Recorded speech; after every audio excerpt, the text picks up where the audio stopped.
नमस्कार, मी पूर्वी भावे स्पेशल रिपोर्टमध्ये आपलं स्वागत। आणि पहिली महत्त्वाची बातमी, हो नाही म्हणता म्हणता अखेरीस अमेरिका इस्रायलने इराण विरुद्ध युद्ध पुकारलेलंच आहे। दिवसाढवळ्या अमेरिका आणि इस्रायलने क्षेपणास्त्र हल्ला चढवलाय आणि मध्य पूर्वेतील तणावाने धोक्याची पातळी ओलांडलेली आहे। राजधानी तेहरान स्फोटांच्या आवाजांनी आज हादरली।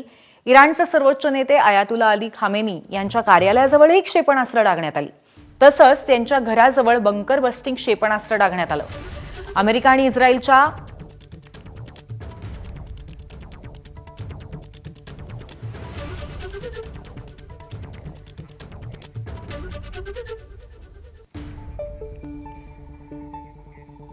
अमेरिका, इस्रायल आणि इराण यांच्यामध्ये युद्ध पेटलेलं आहे। अमेरिका आणि इस्रायलच्या या हल्ल्याला ऑपरेशन लायन्स रोअर असं नाव दिलेलं आहे। या देशांमधील संघर्ष आता केवळ सीमेपुरता मर्यादित नाही आणि तो जागतिक महायुद्धाचं रूप धारण करतो की काय अशी भीती व्यक्त केली जाते।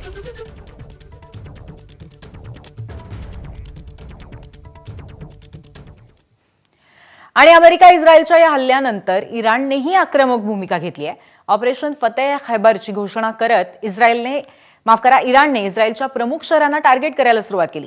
अनेक शहरांवरती मिसाईल्सचा वर्षाव सुरू केलाय। संपूर्ण इस्रायलमध्ये आणीबाणी घोषित करण्यात आली आहे। इस्रायली नागरिकांनी बंकर्सचा सहारा घेतलाय। इस्रायलच्या आयर्न डोमने इराणची क्षेपणास्त्र आतापर्यंत परतवून लावली आहेत। ते हल्ले परतवून लावलेले आहेत। इराणच्या हल्ल्यांमुळे इस्रायलच्या अनेक शहरांमध्ये धोक्याचे सायरनही सध्या वाजतायत। सर्व नागरिकांना सुरक्षित ठिकाणी आसरा घेण्यास सांगण्यात आलं असून इस्रायलकडनं 70,000 राखीव सैनिकांना तातडीने रुजवण्याचे आदेशही देण्यात आले।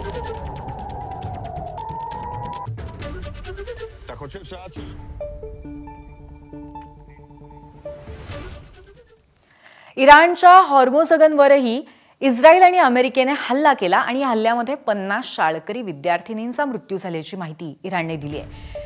हा हॉर्मोझगन शहरावरती करण्यात आलेला हल्ला होता आणि हल्ल्याची तीव्रता इतकी प्रचंड होती की त्यामुळे शहरातील अनेक इमारती उद्ध्वस्त झाल्या आहेत।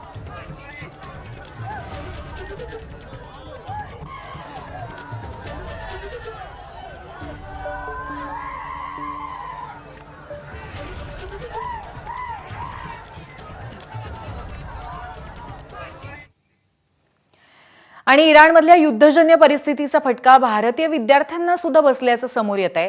काही भारतीय विद्यार्थी अजूनही इराणमध्ये अडकलेले आहेत। इराणमध्ये अडकलेल्या अनेक भारतीय विद्यार्थ्यांनी हल्ल्यादरम्यान मदतीची याचनाही केली आहे। इराणमध्ये अडकलेल्या विद्यार्थ्यांमुळे पालकांमध्येही चिंता आणि घबराटीचं वातावरण निर्माण झालंय।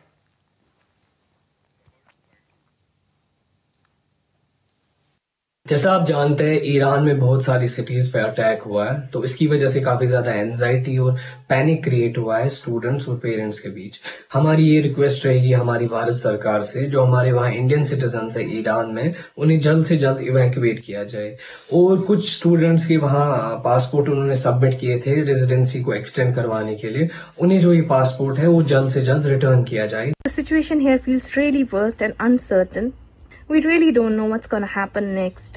We're really grateful that the Government of India and the Ministry of External Affairs are in discussion for our safety.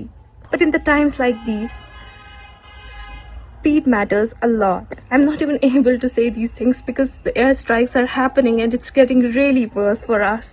We just request for the quicker and clear evacuation as soon as possible. America इस्रायलने इराणविरुद्ध मोठ्या लष्करी कारवाईची घोषणा केल्यानंतर भारताने Iran आणि इस्रायलमधल्या आपल्या नागरिकांना सावधगिरी बाळगण्याचा आणि सतर्क राहण्याचा सल्ला दिलाय। इराणमधील भारतीय दूतावासाने ॲडव्हायझरीमध्ये भारतीय नागरिकांना अनावश्यक हालचाली टाळण्याचं आणि घरातच राहण्याचं आवाहनही केलेलं आहे। जानेवारीतल्या अधिकृत आकडेवारीनुसार इराणमध्ये 10,000हून अधिक भारतीय असल्याची माहिती आहे, तर इस्रायलमध्ये 41,000हून अधिक भारतीय राहतात। दरम्यान एअर इंडिया, अकासा आणि इंडिगोने मध्य पूर्वेतील सर्व उड्डाणंही रद्द केलेली आहेत।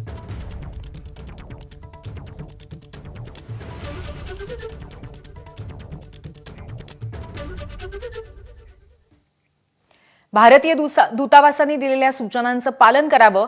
पश्चिम आशियामध्ये वास्तव्यास असलेल्या महाराष्ट्रातील नागरिकांसाठी सूचना, मुख्यमंत्री कार्यालयाकडून ॲडव्हायझरी जारी करण्यात आली आहे। आवश्यक असल्यास तात्काळ भारतीय दूतावासाशी संपर्क साधण्याचंही आवाहन देण्यात आलेलं आहे।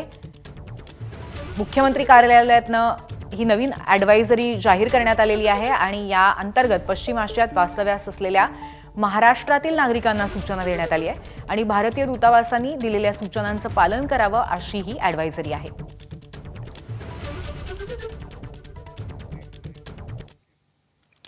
आणि सध्या अमेरिका, इस्रायल, इराण यांच्या हल्ल्यांमुळे जगभरातील विमान वाहतुकीला प्रचंड फटका बसलाय. दुबई विमानतळावरती अनेक फ्लाईट्स रद्द झाल्या आहेत. सुरक्षेच्या कारणास्तव पश्चिम आशियातील अनेक देशांकडनं हवाई हद्द बंद करण्यात आली आहे. त्यामुळे अनेक फ्लाईट्स रद्द होत आहेत. फ्लाईट रद्द झाल्यामुळे शेकडो प्रवासी दुबई विमानतळावरच अडकून पडले. दरम्यान सध्या एबीपी माझाची प्रतिनिधी मानसी राऊत सुद्धा दुबई विमानतळावरती अडकून पडली आहे. तिथून त्यांनी काय माहिती दिली आपण पाहूयात. नमस्कार, मी मानसी. मी आहे सध्या दुबई एअरपोर्टवरती. माझ्यासोबत सागर आहे, माझा नवरा आणि माझे आई बाबा. आम्ही चौघही जण केव्हापासून तरी दुबई एअरपोर्टवरती अडकून पडलेलो आहोत, कारण अर्थात युद्धजन्य परिस्थितीमुळे. सागर केव्हापासून इमिरेट्सच्या स्टाफसोबत कॉर्डिनेट करतोय, पण त्यालाच विचारूया नक्की काय सांगितलं जाते खरं. पहिलं म्हणजे एमिरेट्सच्या सर्व फ्लाईट कॅन्सल आहेत. एमिरेट्सच्या तसं नाही, इथे तर सगळ्या एमिरेट्सच्या फ्लाईट्स आहेत या टर्मिनलला, पण दुबईचा एअरबेसच बंद करण्यात आलेला आहे. ते आता फर्दर नोटीसपर्यंत कोणत्याही फ्लाईट्स फ्लाय करणार नाही आहेत. त्याच्यामुळे नागरिकांमध्ये किंवा टुरिस्टमध्ये खूप भीतीजन्य वातावरण निर्माण झालेलं आहे. परंतु त्यांनी एमिरेट्सने पाण्याची व्यवस्था सुद्धा केलेली आहे, एअरपोर्टकडून खाण्याची व्यवस्था सुद्धा त्यांनी केलेली आहे. प्रत्येकाचे ज्यांची तिकीट्स आहेत त्यांना बोर्डिंग पास दाखवून KFC पासून मॅकडोनल्डपर्यंत ज्या ज्या इथे अवेलेबल फूड स्टॉल्स आहेत त्याच्यामध्ये खाण्याची व्यवस्था त्यांनी फ्री केलेली आहे. पण बराच गोंधळ आहे. अजून काहीच त्यांना फायनल कम्युनिकेशन काही येत नाहीये त्यांच्यात की आता पुढे काय करायचं. बरोबर बोलतोय. दुसरं म्हणजे व्हिसाचं काय सांगशील? काही लोकांचा ट्रान्झिट व्हिसा आहे, काही लोकांचा टुरिस्ट व्हिसा आहे, त्यांनी नक्की काय करावं? ज्यांचा व्हिसा संपत आलेला आहे आणि जे व्हिसा एकदम एंडला आहे तर त्यांना एक्झिट पण करता येत नाहीये. पण त्यांच्यासाठी व्हिसा एक्सटेंड करण्याची पण प्रोसिजर ते चालू करणार आहे, पण ती अजून झालेली नाहीये. ती झाल्यावर तो त्यांना एक्सटेंड करून देण्यात येणार आहे त्यांच्या. आता लोकांनी नक्की काय करावं किंवा काय कोऑर्डिनेशन करता येईल? तू स्वतः काय करणार आहे ह्याबद्दल सांग. नाही, आता बऱ्याचशा लोकांना ज्यांना अकोमोडेट करता येते त्यांच्यासाठी ते राहण्याची पण व्यवस्था एअरपोर्टवर करणार आहे. पण मला वाटतं सगळ्यांसाठी ती होणं शक्य नाहीये, कारण तेवढी कॅपॅसिटी सुद्धा नाहीये.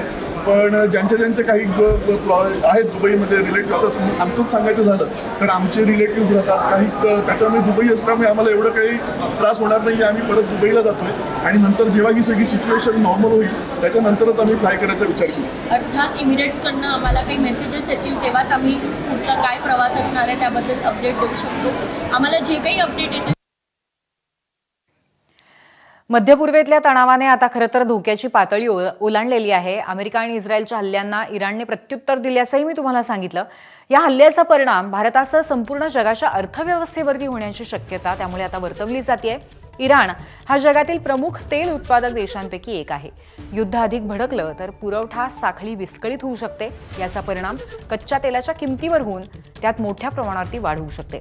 जर हा संघर्ष अधिक चिघळला तर कच्च्या तेलाच्या वाढत्या किमतीचा भारतीय अर्थव्यवस्थेवरती नकारात्मक परिणाम दिसू शकतो. जर किमतीत मोठी वाढ झाली तर पेट्रोल आणि डिझेलच्या दरातही वाढ होऊ शकते. तसंच येणाऱ्या काही आठवड्यांमध्ये बाजारात मोठी अस्थिरता आणि चढ उतार पाहायला मिळतील असाही अंदाज व्यक्त करण्यात येतोय. दुसरी महत्त्वाची गोष्ट म्हणजे सोनं आणि चांदी महाग होतील. युद्धामुळे जागतिक बाजारपेठेमध्ये प्रचंड अनिश्चितता निर्माण होते. गुंतवणूकदार पैसे शेअर बाजारातून काढून सोनं आणि चांदीमध्ये गुंतवायला लागतात. त्यामुळे सोनं आणि चांदीच्या किमती आणखीन ऐतिहासिक पातळीवर जाऊ शकतात.